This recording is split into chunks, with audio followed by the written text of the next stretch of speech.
Daringbadi block अंचल पर्यटन क्षेत्र में सारा विश्व में परिचित रही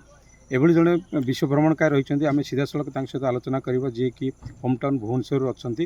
विपिन पाइक राय आसन सहित सीधा आलोचना करवा दारिंगबाड़ी पर्यटन क्षेत्र संपर्क में। सर आपको धरती लाइव को स्वागत। धन्यवाद सर। कौन कहे जे दारिंगबाड़ी पर्यटन क्षेत्र आप सारा विश्व बुली भारत वर्षर विभिन्न पर्यटन क्षेत्र बुली तो जब आम देखा जो ओडिशार काश्मीर कह दारिंगबाड़ी भितर कौन सब सब अलग माने कौन ये देखा मिलूँ आपको अन्य राज्य अपेक्षा? दारिंगबाड़ी तो आमर ओडिशा हो छत्तीसगढ़ हो कि आप झारखंड हो ये किंबा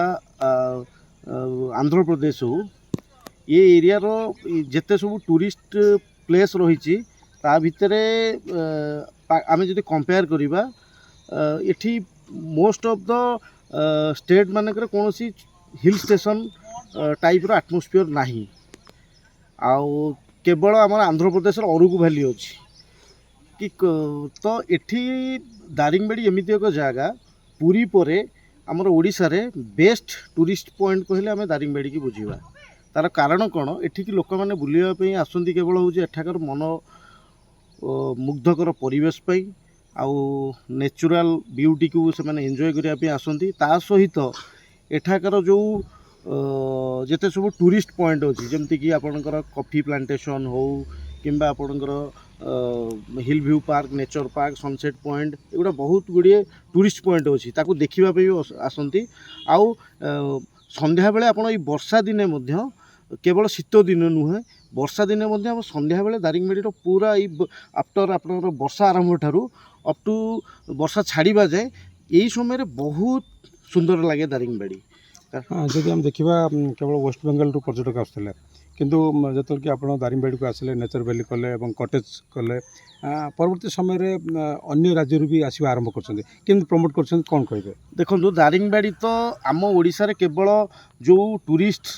महाराष्ट्र हो कि आपणकर आंध्र प्रदेश हो आपणकर तमिलनाडु हो जेकोसी all any part of India जो टूरिस्ट बुलवा को ओडिशा बुलवा आम जो पैकेज बिक्री करी थाउ साधारणतः आपणकर से माने को मुंडरे थाए आम जगन्नाथ धाम बुलबू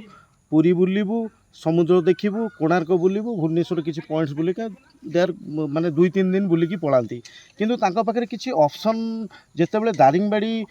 आज ए टूरिस्ट पॉइंट डेभलप खूब जोर होचे डेभलप हैला तापरे जेते सब टूर ऑपरेटर माने अछंती से माने पूरी सहित याकू जॉइन करी बिकिबा वर्तमान आरंभ कर दैछंती ताहा जहा फल कि अन्य राज्यर बहुत गुड़े टूरिस्ट ये जगह को मुझे प्रथमे रिसोर्ट स्टार्ट कली समय प्रथम बुकिंग रे मोर मन अच्छी आम महाराष्ट्र किसी लोक आनिक रखी से पूरी अपेक्षा से एठाकर परिवेश एठाकर खाद्यपेय देखिकी से बहुत खुशी होगा और पूरा 2 दिन काल ये रही पूरा एंजॉय कले। पर्यटक अनेक प्रकार पर्यटक रही जो मैंने कि दामी होटेल रहा भल पाती भल जगह भी अनेक खर्च कर क्षमता थाए एमती भी पर्यटक अच्छा जमीक कि कम खर्च अधिक स्थान बुलवा भल स्थान बुलवा तो से क्षेत्र में दारिंगबाड़ी आम जो देखा केमती आप ओबियसली मुझे गोटे कथा कहबी दारिंगबाड़ी आपणकर आज ए टूरिस्ट डेस्टिनेशन जिते सब आकोमोडेशन अच्छी आपणकर जिते सब रेस्टोरेंट आउ होटेल अच्छी एम प्राइस बहुत कम माने एमाने जो प्रकार सर्विस आउ परिश्रम करि खाद्यपेयर क्वालिटी मेंटेन करी नॉर्मल आपण रेस्टोरेंट रो बहुत कम माने आपणकर इवन भी आप बाहर जदि जलिखा खाई पारे आप 20-30 rupees you can get early morning breakfast आप भल भाव पाइपर सेमती आम जो ये कटेज केते गुड़िए प्रिपेयर करूँ ए कटेज भी आम आपणकर बहुत माने ओबियसली सीजन समय किसी मेंटेन निजको मेंटेन माने प्रॉपर्टी मेंटेन करने किसी परिमाण अधिका चार्ज कर लीन सीजन मानक जमीक कि आपणकर ये वर्षा दिन हुए कि अन्य दिन बहुत कम प्राइस रे आमे माने गेस्ट मानू आम रखी था। दारिंगबाड़ी पर्यटन क्षेत्र विकास कथा जदि कहवा राज्य सरकार अनेक विकास हाथ को नहीं भी नुआ सरकार हाथ को ना कहते तो बर्तमान कौन करवा दरकार जमीक कि पर्यटक मैंने आसवे मो मतरे दारिंगबाड़ी के आम जो प्रमोशन करवा sir we have to prepare एक मास्टर क्लास टूरिस्ट पॉइंट आमको प्रिपेयर करने को हम ଯେଉଁ ଗୋଟିଏ ପ୍ରଡ଼କ୍ଟ ଦ୍ୱାରା ଯେଉଁଟାକି ବ୍ରାଣ୍ଡିଂ କରେଇବ ଯେ ଆମେ ଦାରିଙ୍ଗବାଡ଼ି ଏଇଥିପାଇଁ ହିଁ ଯିବୁ ତାଙ୍କ ମାନେ ସେଇ ଟୁରିଷ୍ଟ ପଏଣ୍ଟକୁ ତାଙ୍କ ମୁଣ୍ଡରେ ରଖିକି ଦାରିଙ୍ଗବାଡ଼ିର ସେମାନେ ଦେ will plan for Daringbadi tour କରିବେ ମାନେ ମାଷ୍ଟର ଗୋଟେ ସବୁଠୁ ଭଲ ମାଷ୍ଟର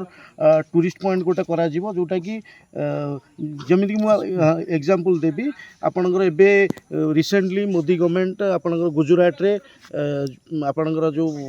ସର୍ଦ୍ଦାର ବଲ୍ଲଭ ଭାଇ ପଟେଲଙ୍କ ପ୍ରତିମୂର୍ତ୍ତି ତିଆରି କଲେ ସିଏ ତାଙ୍କର ପୁରା ଟୁରିଜିମକୁ ପୁରା ସିଏ ବୁମ୍ କରିକି ଆଗକୁ ନେଇଗଲା ତା ଯଦି ଆମେ ଦେଖିବା ସେଭଳି ତ ରହିଛି ଯଦି ଦେଖିବା ପର୍ଯ୍ୟଟକମାନେ ଯେତେବେଳେ କି ଦାରିଙ୍ଗବାଡ଼ିକୁ ଆସୁଛନ୍ତି ଏବଂ ସେମାନଙ୍କର ଯେଉଁ ଆବଶ୍ୟକତା ରହିଛି ଏବଂ ବିଶେଷ କରି ଯଦି ଆମେ ଦେଖିବା ଷ୍ଟ୍ରବେରୀ ଚାଷ ଆଉ ଯେଉଁ ରହିଛି କଫି ବଗିଚା ଏଇଟାକୁ ନେଇକି ବି ପର୍ଯ୍ୟଟକମାନେ ଦାରିଙ୍ଗବାଡ଼ି ଆସୁଛନ୍ତି ତ ଆଉ କ'ଣ ବି ସେଭଳି କିଛି ଚାଷ ଉପରେ ଯଦି ପ୍ରଶାସନ ଗୁରୁତ୍ୱ ଦେବ ତାହେଲେ କ'ଣ ସାର୍ ଦେଖନ୍ତୁ ମୁଁ ତ ପରୀକ୍ଷାମୂଳକ ଭାବରେ ଏଠି ଆମର ଯେଉଁ ନେଚର ଭ୍ୟାଲି ଇକୋ ରିସୋର୍ଟ ଅଛି ଏଠି ଆମେ ପାଖାପାଖି 30ଟି ଆପଲ୍ ଟ୍ରି ହିମାଚଳ ପ୍ରଦେଶ ସିମଲାରୁ ଆଣିକି ମୁଁ ପ୍ରିପେୟାର କରିକି ଲଗେଇଥିଲି 2 ଇୟର୍ସ ବ୍ୟାକ୍ 2 ବର୍ଷ ପୂର୍ବରୁ ମୋତେ ମୁଁ ଯେଉଁ ହିମାଚଳ ପ୍ରଦେଶରୁ ଆଣିକି ଲଗେଇଥିଲି ସେମାନେ କହିଥିଲେ ଯେ ଆଫ୍ଟର 3 ଇୟର୍ସ 3 ବର୍ଷ ପରେ ଆପଣଙ୍କ ଫଳ ଫଳିବ ସେଉ ଫଳିବ କିନ୍ତୁ ଲାଷ୍ଟ ଇୟର୍ ଗୋଟେ ବର୍ଷ ପରେ ପ୍ରଥମ ବର୍ଷ ମଧ୍ୟ ଆପଣ ଦେଖିଥିଲେ ଫଳ ବି ଆସିଥିଲା ଏ ବର୍ଷ ମଧ୍ୟ କିଛି ଫଳ ବି ଆସିଛି ଏହାଦ୍ୱାରା ଚାଷ କରିବା ଦ୍ୱାରା ଫାଇଦା ଦେବ ଚାଷ କରିବା ଦ୍ୱାରା ଗ୍ୟାରେଣ୍ଟି ଫଳର ମଧ୍ୟ ତା ଟେଷ୍ଟ ବି ଭଲ ଥିଲା ଆଉ ପର୍ଯ୍ୟଟକ ଦେଖିବାକୁ ଆସିବେ ମୋ ମତରେ ସରକାରଙ୍କୁ ମୁଁ ଅନୁରୋଧ କରିବି ଯେମିତିକି ଆପଣଙ୍କର ହିମାଚଳ ପ୍ରଦେଶର ହେଉ କିମ୍ବା କାଶ୍ମୀର ହେଉ